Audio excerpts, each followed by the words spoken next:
la ba'sa bil ghina liman ittaqa. Tidak mengapa orang bertakwa itu kaya. Tidak mengapa orang soleh itu kaya. Karena orang bertakwa kaya, makanya ada masjid semewah Baitul Mukmin. Karena ada orang bertakwa kaya, pondok selesai dibangun. Karena orang bertakwa itu kaya, orang miskin dibantu. Anak yatim disantuni. Karena orang bertakwa itu kaya.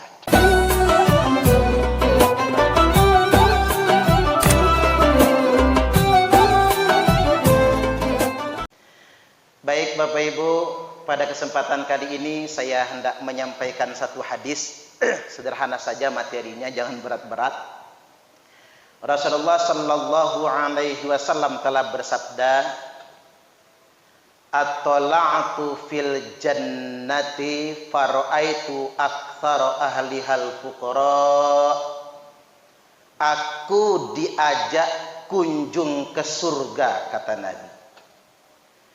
Dan ketika aku kunjung ke surga, aku lihat sebagian besar penghuni surga itu orang fakir, orang miskin. Jadi sebetulnya orang miskin, orang fakir banyak masuk surga. Makanya bapak-bapak yang sudah terlanjur miskin, betah-betahin aja miskin itu.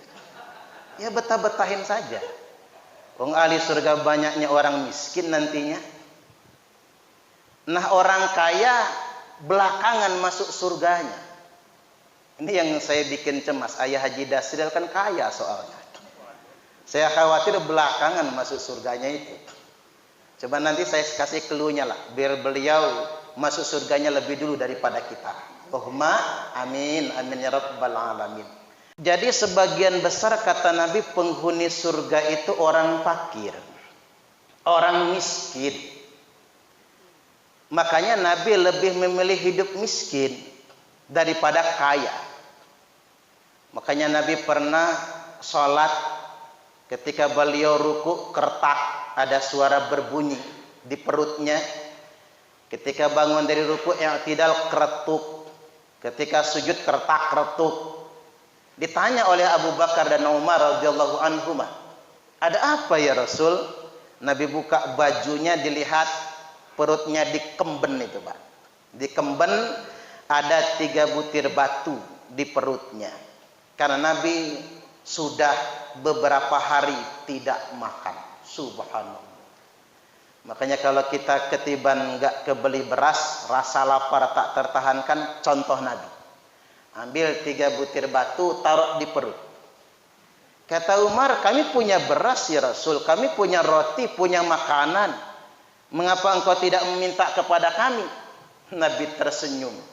Kalau aku mau, kata Nabi, saat ini juga gunung Uhud itu akan berubah menjadi emas. Kalau aku mau. Tapi aku memilih hidup sederhana, kata Nabi, daripada kaya. Subhanallah. Makanya ini sunnah Nabi yang susah diteladani. Nabi memilih hidup miskin. Kira-kira Bapak Ibu mau nggak milih miskin? Nggak mau. Saya juga nggak mau Pak soalnya. Ini sunnah Nabi yang sulit sekali untuk diteladani. Nah sunnah Nabi yang paling disukai itu poligami. Itu paling disukai orang. Bapak-bapak suka poligami kan? Cuman nggak berani aja kan? Saya juga nggak berani karena di sini ada istri saya ya Pak ya. Jangan banyak lama-lama ngomongin poligami, nanti dia ngambek sama saya nanti. Hadirin Bapak Ibu rahimakumullah, Nabi lebih memilih miskin. Tapi bukan berarti tidak boleh kaya. Mengapa Nabi menyatakan lebih memilih miskin? Karena kaya itu hisabnya lama. Makanya Nabi Sulaiman alaihi salam itu Nabi yang terakhir masuk surganya. Karena hisabnya lama. Beliau paling kaya dan beliau punya kekuasaan yang sangat luas. Makanya yang namanya raja Pak, masuk surganya belakangan. Jadi orang Indonesia ini sudah ketahuan yang masuk surganya belakangan itu Jokowi. Iya dong kan raja, presiden belakangan itu, Presiden SBY. Yang paling lama itu Raja Salman, yang paling lama Soeharto Pak. 32 tahun soalnya. Pak Soeharto, Pak Soekarno itu lama itu, karena hisapnya lama. Tapi kita doakanlah mudah-mudahan para presiden kita masuk surga. Allahumma amin. Nabi sallallahu alaihi wasallam telah bersabda, la ba'sa bil ghina liman ittaqa. Kendati pun demikian, tidak mengapa orang bertakwa itu kaya. Tidak mengapa orang soleh itu kaya. Jangan pula kita jadi underestimate sama orang kaya. Lalu kita mencerca orang kaya. Nabi memperbolehkan orang menjadi kaya selama satu kayanya kaya yang bersyukur. Kaya yang bersyukur itu mensyukuri apa yang ada. Tidak risau dengan punya orang. Kadang-kadang kita ini Bapak Ibu lupa betul. Seperti ayat yang dibacakan oleh Pak Yai Ma'mun Rashid tadi. Wala takunu kalladzina nasullaha fa'ansahum anfusahum. Janganlah kalian menyerupai orang-orang yang lupa kepada Allah. Lupa mensyukuri nikmat Allah. Fa'ansahum anfusahum. Akhirnya Allah membuat mereka lupa dengan diri mereka sendiri. Ini ada cerita begini. Tanggal muda gajian. Gajian zaman sekarang kan via transfer. Begitu cek mobile banking, udah masuk gajinya 6 juta. Masuk mall, datang ke mall sama istri nyiapin belanja, persiapan selama bulan puasa, sama persiapan lebaran. Tarik tunai di ATM, anjungan ATM di mall, langsung tarik 6 juta. Begitu keluar dari mesin ATM keluar dari anjungan ATM itu Pak, ada nenek-nenek tua nada. Minta uang 10.000, dia sedang ngegandeng cucunya. Kata orang yang baru gajian ini, ibu baca nggak tulisan di situ? Dilarang meminta-minta. Ada peringatan di situ. Kata si nenek, saya bukan ngemis, saya bukan minta-minta, cuman saya sudah lapar sama cucu saya, nggak ada yang dimakan. Tolong 10.000 saja, sekedar buat beli nasi di rumah makan Padang yang di depan, begadang lah misalnya ya. Sekedar buat beli nasi saja, tidak untuk yang lain. Ya sudah dikasih 10.000 Pak. Si nenek ini langsung ngucap terima kasih. Pak, kata si nenek, izinkan saya berdoa. Doanya panjang betul. Mudah-mudahan Bapak sehat, panjang umur, murah rezeki, istrinya solihah, anak cucunya solihah, semua terus panjang doanya. Saking terima kasihnya. Disinilah dia mulai sadar. Nenek itu cuma dapat 10.000. Alangkah panjang untayan terima kasihnya. Sedangkan dia baru saja tarik tunai 6 juta, lupa mengucap alhamdulillah. Betapa banyak orang sekarang itu lupa. Orang Indonesia ini setelah saya perhatikan kaya-kaya, tapi mentalnya yang miskin. Sukanya ngeluh orang Indonesia ini. Ngeluh zaman makin susah apanya? Susah apanya? Kadang-kadang yang ngeluh susah itu mobilnya 2, Innova, Avanza. Pusing, solar susah. Mengapa dia memusingkan solar susah? Karena dia sudah kebeli Fortuner. Bandingkan dengan 10-20 tahun yang lalu, sepeda aja dia nggak punya. Kadang-kadang orang suka mengeluh, suka mengumpat. Hati-hati, jangan-jangan itu kufur nikmat. Cobalah perhatikan orang Indonesia sekarang Pak. Kalau zaman dulu TV aja nggak punya. Zaman sekarang satu rumah LED TV, LCD TV, lengkap. Motor punya 2, 3, 4. Mobil punya, semua serba ada. HP Android. Kan semua orang punya HP Android sekarang. Apa-apa selfie. Berbuka di begadang, selfie. Jalan-jalan ke Mutun, selfie. Jalan-jalan ke kampung Vietnam, selfie. Dibilang melarat, marah. Nggak dapat bansos, ngamuk. Ada nggak di sini kira-kira ya? Ini mental yang miskin. Kita biasa mengeluh. Mohon maaf Bapak Ibu. Minyak goreng misalnya Pak. Oke, sebetulnya pemerintah punya kewajiban. bagaimana menstabilkan lagi harga minyak goreng. Tapi itu urusan pemerintah. Kita percayakan kepada pemerintah. Tapi kita berhitung sekarang, daripada ribut, kita berhitung dulu sekarang. Bapak-bapak ngudut sebungkus itu berapa harganya? 25.000 lah, kita buat begitu. Minyak goreng harganya berapa? 25.000 juga misalnya ya. Kita buat begitu, dimahalin. Sekilo 25.000 minyak goreng. Rokok 25.000. Rokok sebungkus sehari habis. Minyak goreng kira-kira sehari habis nggak sekilo itu? Ya nggak habis lah. Kalau jualan gorengan iyalah habis. Lebih baik kita balik, kita stop aja ngerokok, fokus beli minyak goreng. Setuju nggak kira-kira, Bu? Orang Indonesia ini suka mengeluh, Pak. Kalau saya nggak suka mengeluh, karena begini, saya umpamakan saja. Dulu di zaman saya masih kecil, bak saya itu, Pak, berkebun di Gendot, Pematang Tengah. Buka hutan, Pak, pakai beliung itu nah. Sekarang kita nggak lihat lagi beliung, adanya puting beliung. Hebat juga, cuman putingnya aja bikin geger itu ya Pak ya. Baru putingnya doang itu. Nebang hutan itu pakai beliung 4 hektar, nanam kopi. Begitu wayahnya ngagung itu panen raya, sama pemerintah wajib ditutup.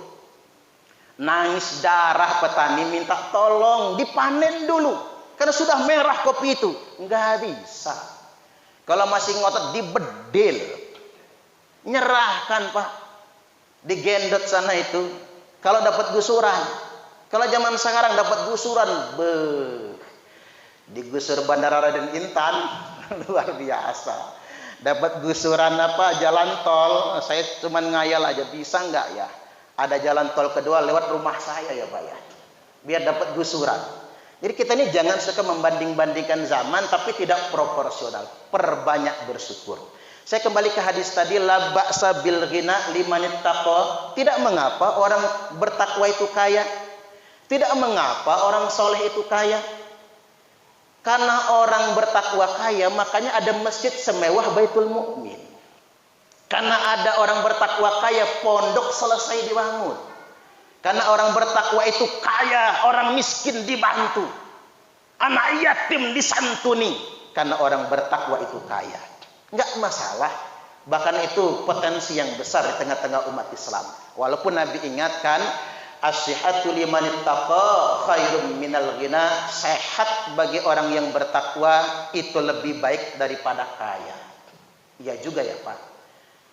Zaman sekarang ini banyak orang kaya, rumahnya mewah, bertingkat, punya kolam renang, fasilitas lengkap, mobil banyak. Tapi makan nasi takut. Ketiban makan tiwul. Kalau zaman dulu orang yang makan tiwul itu orang nggak kebeli beras. Zaman sekarang yang makan tiwul orang kaya. Orang kaya itu coba Pak, rumah makan yang ada menu tiwul, orang kaya semua yang makan. Tapi orang miskin nyantai makan nasi, rumah gede, lantai tanah, atapnya bocor, tapi kalau makan 3 piring. Sayurnya nangka disantan kental. Sambal calo, sambal terasi, sambal mata, lauknya ikan asin, tanjan sepiring, bikin lapar ini Pak. Kemudian lalapnya triple, pete, jengkol, jali. Kalau kata jemaah kita petai, jehing, kabau. Makan 3 kali nambah, bersimbah keringat, duduk di teras, buka baju, ngudut di samsu. Nah itulah orang kaya, orang sehat. As-sihhatu khairum minal ghina. Sehat itu lebih baik daripada kaya. Baik, saya lanjutkan ke kalimat yang kedua. Wa tala'tu finnar, dan aku kunjung ke neraka, kata Nabi. Wa ra'aitu fara'aitu aktsara ahlihan nisa. Sayang sekali, sebagian besar penghuni neraka itu adalah perempuan. Nah lo ibu-ibu, tapi jangan nakut-nakutin emak-emak lah ya Pak. Nggak enak nanti ibu-ibu ngambek lagi ya. Tapi saya kasih solusi biar ibu-ibu nggak takut. Ngapa sih kebanyakan perempuan itu masuk neraka? Satu sebabnya perempuan kurang syukur kepada suaminya. Ada uang abang disayang, nggak ada uang abang ditendang. Kalau dompet lakinya lagi gemuk, mau dipeluk-peluk. Tapi kalau dompet lakinya lagi nipis, megang aja bilangnya najis. Jijai bajai najong tralala. Apalagi zaman sekarang loh Pak. Ya kalau zaman dulu, zaman ayah Haji Dasril. Perempuan-perempuan zaman dulu, zaman emak saya ya Pak. Ya ponaan-ponaan lah menurut laki. Cewek zaman sekarang, walaupun ganteng, kalau nggak punya duit, jelek kelihatannya. Tapi walaupun jelek, yang penting dompetnya tebel, yang penting duitnya bro, katanya. Ini zaman sekarang. Wanita yang kurang syukur kepada suaminya. Makanya sebetulnya kebahagiaan sejati laki-laki ya Bu. Ini saya mewakili bapak-bapak di sini. Kebahagiaan sejatinya kaum laki-laki itu ada pada istri yang bersyukur. Coba jajal Pak, final betul ini. Hidup susah, tinggal ngontrak, makan susah. Sedangkan teman-teman seleting sudah sukses semua. Kita ngomong sama bini, maaf ya mah, gara-gara kawin sama saya kamu susah. Orang sudah punya apa-apa, kita belum punya apa-apa. Apa jawab istrinya? Enggak kok Pak, saya bangga punya suami kayak papa. Ada nggak yang kayak gitu kira-kira? Boro-boro. Pahit Pak. Paling jawabnya begini, iya, sial gua dapat laki kayak lu. Yang ngerasa sial dia Pak. Allahu Akbar. Ini kenyataan sebetulnya. Kenyataan sedemikian rupa. Walaupun bapak-bapak kalau sudah sukses nih, biasanya kalau yang sudah sholat ke Baitul Mukmin ini orang sukses semua biasanya. Kalau sudah sukses itu jangan pelit Pak sama istri. Saya sering ngajarin, ngasih istri itu bukan cuma nafkah keluarga, tapi bonusnya juga. Kalau lagi ada duit Pak, rogoh kantong kanan, banting 15 juta, jeleger. Ini uang apa Papa? Ini uang belanja. Kok banyak betul, kata istrinya. Enggak apa-apa, kalau ada sisa ambil aja. Setuju nggak kira-kira Bu? 15 juta. Istri meluk duit 15 juta ke dapur. Nanti dulu mama, kata suami, belum selesai ini. Rogoh kantong kiri, banting 15 juta. Jeleger. Tambahan. Ini uang apa Papa? Ini bonus untuk mama. 15 juta uang belanja, 15 juta bonus buat istri. Setuju nggak Bu? Ngimpi, kata ibu. Ada laki kayak gitu ya? Ya harus ada dong Pak. Mau ngasih istri ini.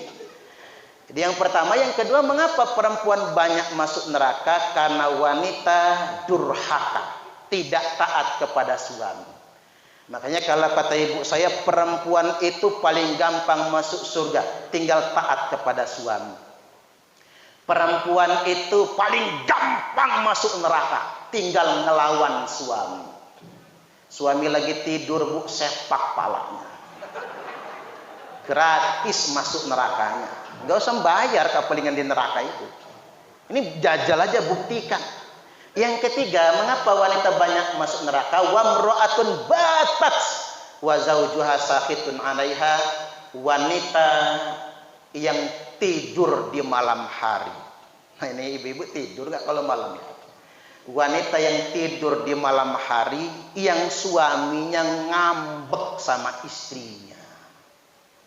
Ditowel-towel, bukan yang ngasih, malah tarik selimut dia. Akhirnya suaminya marah. Ada nggak yang pengalaman kayak gitu? Oh, ada ya. Jangan-jangan pengalaman semua lagi ya. Ya kalau sekali dua kali maklum lah Bu, namanya capek ya. Tapi kalau keseringan jangan. Kalau istri keseringan nolak suaminya, boleh jadi tidak diterima sholatnya, boleh jadi azab Allah dinantikan untuknya. Maka istri yang terbaik adalah istri yang pandai berdandan untuk suaminya. Istri yang pandai berdandan untuk suaminya, maka mudah-mudahan masuk surga. Dan wanita itu di akhirat cuma ditanya 4 perkara: sholatnya, puasa Ramadannya, kemudian nutup auratnya, dan taat suaminya. Kalau ibu-ibu lulus 4 pertanyaan, sudah sholat, sudah Ramadan, puasa, sama suami taat, auratnya ditutup, nutup, silahkan ibu-ibu masuk surga dari pintu surga mana saja yang dia suka. Allahumma amin. Baik, demikian mudah-mudahan ini semua bermanfaat dan mudah-mudahan kita semua masuk surga. Allahumma amin. Amin ya rabbal alamin. Subhanakallahumma wa bihamdika asyhadu an la ilaha illa anta astaghfiruka wa atubu ilaik. Wallahul muwaffiq ila aqwamit thoriq. Wassalamualaikum warahmatullahi wabarakatuh.